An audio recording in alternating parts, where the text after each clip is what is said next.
The staff at St. Francis during these months has been offering some reflections about our parish and the life of our parish. In the first one I shared that statue of St. Francis. It was given to us by a parish that had closed, and I use it as a chance that we take the gift of another parish and pass it on. So that statue of St. Francis reminds us of being generous. We looked at the statue of Mary, a youthful Mary, filled with the life of grace of the Lord, yet looking at the Lord and knowing that He will be giving His life.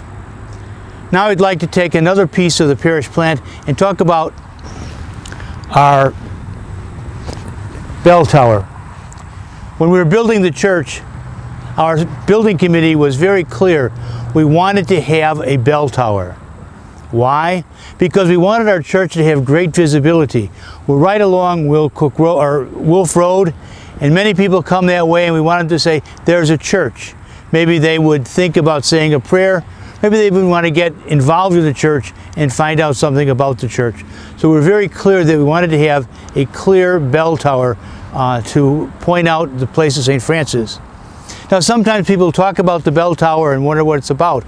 Sister Gail saw those peaks at the top and she thought it was devoted to the bishop. Well, I hate to disappoint her, it was not devoted to the bishop. It was simply a memorial and a remembrance for us. As we were building the church, a number of challenges came about. The first were the bells. In Chicago, a number of years ago, there was a church called St. George at Lithotonica. It was a Lithuanian parish. And Cardinal Bernardine promised that he would give us the bells for our bell tower. Well, we were waiting and waiting for that. And then finally, we couldn't get them. And the archdiocesan person said, well, Cardinal George promised those bells to a man from Lithuania. He lives in Mokina and he's holding them on his farm and we can't get them. So I wrote Cardinal Bernardine a letter and kind of said, oh, Cardinal, you got to help us. We need those bells. And so the Cardinal very nicely said he would pay for the bells, or the archdiocese would pay for those bells. And so we have 3 bells which came from the company, the Verdant Company, but they were used bells. We don't know where they came from.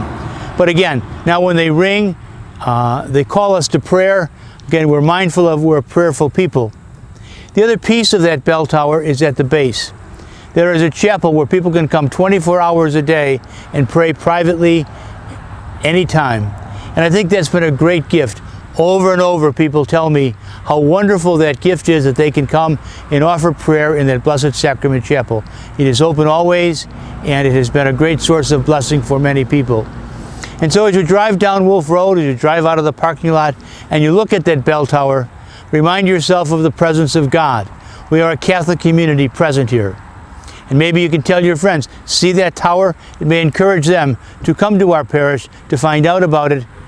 And always remember that that chapel in the base of the bell tower is one for our prayerful remembrance, calling upon the Lord, especially in peace and quiet. And so that's a wonderful, I think, image of our church, and hopefully it will bring some thought and prayerfulness to all of us.